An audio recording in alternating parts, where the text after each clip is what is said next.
My Impact, Influence and Confidence programme is designed with talented women in mind to engage, inspire and build self-belief at work. For more information, go to bitfamous.co.uk. Hi, I'm Penny Haslam. Today in the podcast, if you're asking, do I need coaching? You've probably got something on your mind that you want to change or make progress on. Or if you run a team, you might have a colleague in mind for this. Now, our kind of coaching deals with communication and confidence for people at work. Now, our clients are typically leaders or people who want to take the next step in their careers and business owners. Right, being unsure about coaching and what it can do for you, it's completely normal. Now, it might be for you or it might not, but that's what we're trying to find out, isn't it?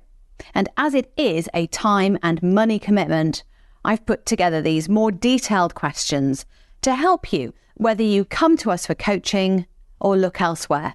So, number one, are you a best kept secret?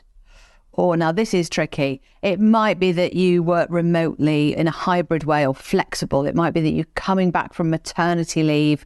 It might be that you've been on a sabbatical or you've worked elsewhere in the department and you're showing up. You might be new in post and you want to progress your career. You need to explain and demonstrate to the people around you the work you do and how you help and the value that you bring, but you're kind of overlooked for promotion or working on great projects that you think would be right up your street.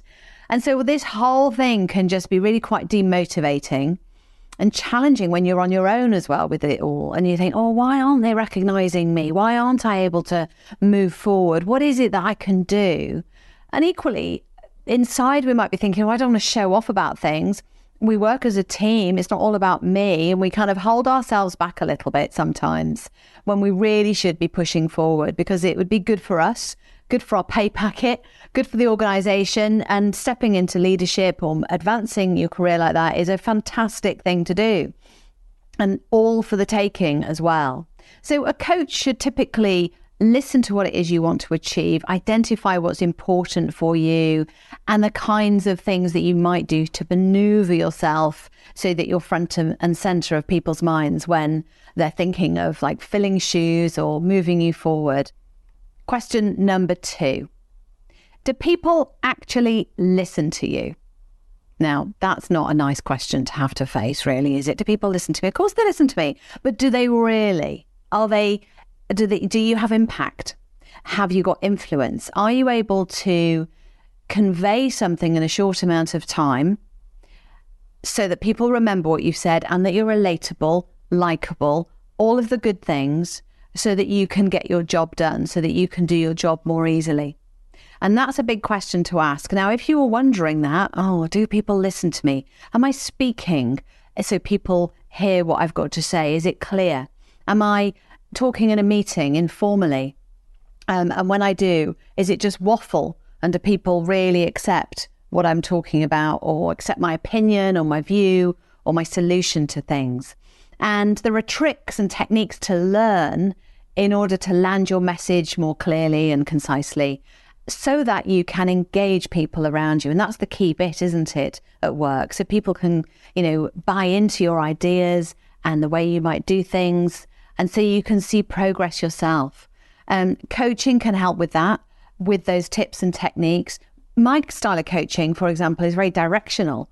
It's for people who want a quick win. They've time poor, perhaps. They don't want to sit and, what do I think I should do? No, none of that. We get straight to it. And maybe it's about trying new behaviors, new styles of communication, and observing what happens. So you're not just part of the message, part of the journey, part of the frenzy of a meeting, for example, or a client pitch, or whatever the communication moment is. You can actually be more observant and ultimately more objective in how you're coming across with your own personal brand profile. Question 3. Are you feeling underconfident in your role? Now, this one crops up a lot, and it's brilliant when it does, because it tells you that you're doing something bigger, bolder, and hopefully better. So feeling underconfident, feeling imposter syndrome, feeling like you're going to get found out or being a bit of a fraud, or that you're not quite as expert as the person who's around you. And I see this in clients all the time. So they're keen, they're ambitious, and they're clever, and yet there is a little bit of tension within them that says, I'm not sure I'm up for this. Who am I to be doing this and doing that? So imposter syndrome is something that, 3/4 of women executives have experienced. And once we begin to understand that and how it manifests in ourselves through negative self-talk perhaps, or a kind of like, I'm not going to be able to do that, or is it all worth it if I'm going to have to push myself? If I'm going to have to do presentations, for example, is my job really worth doing? Or should I just go back to a more junior position? There's that kind of quandary is present. So self-assuredness, self-belief is all part of the coaching journey. So if you're experiencing those things and you have a hunch that they're holding you back, then discussing them and exploring them with others is a really good way forward. Question number 4. So you're stepping up, but do you have the skills? Now, this is an interesting one, and I love working with clients who are stepping into a new role. Now, quite often, they have been doing types. They've been technical experts, subject area specialists, subject matter specialists.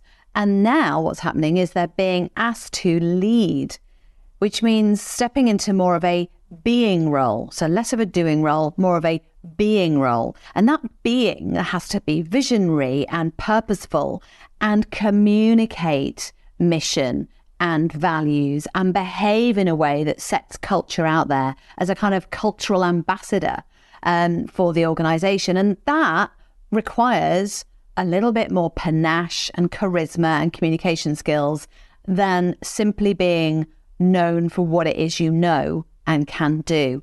So it's not always comfortable. I've had clients who go, right, okay, I really want this job. I am enjoying it, but I'm not sure if I'm communicating in the right way when I have a board meeting. I'm not sure if I'm still able to engage the staff around me. I don't always have the answer. And that is part of the leader's role, isn't it? Is to coach and encourage others, not always having the answers. So no longer being the technical expert with the answers, you're perhaps pushing people to explore and innovate more yourself. So that is a nuance in shaping up and stepping up into a new role. Question number 5.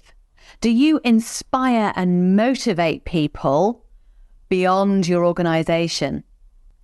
So typically business owners and business figureheads like leaders, financial directors, chief people officers, chief executives come to me and say, right, okay, I need to be more visible, but I need to not just do that in an informational way, because it's quite easy to stand up at an industry event and talk about the figures from last year. I need to do it in an inspirational way. So moving from info to inspo.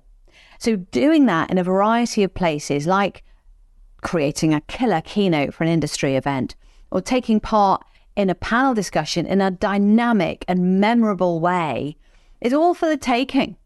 And this is brilliant for brand visibility. It's great for career progression. It's great for your wider industry to know who you are and what you stand for. It's a great opportunity to be a little bit famous. So my style of coaching in this circumstance really helps with a load of practical skills and techniques, content creation, performance enhancement, everything that you might need in order to feel rock solid when you're going out and advocating for the work that you do. Now, I hope that's helped you get closer to deciding if coaching is for you. Now, if you'd like to take it further and find out how BitFamous coaching could work for you, book a free, no obligation discovery call. My third book is coming out in 2024. It's all about confidence at work and in life.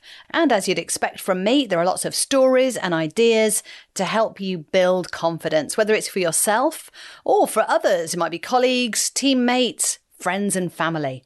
head to pennyhaslam.co.uk/confidence-book.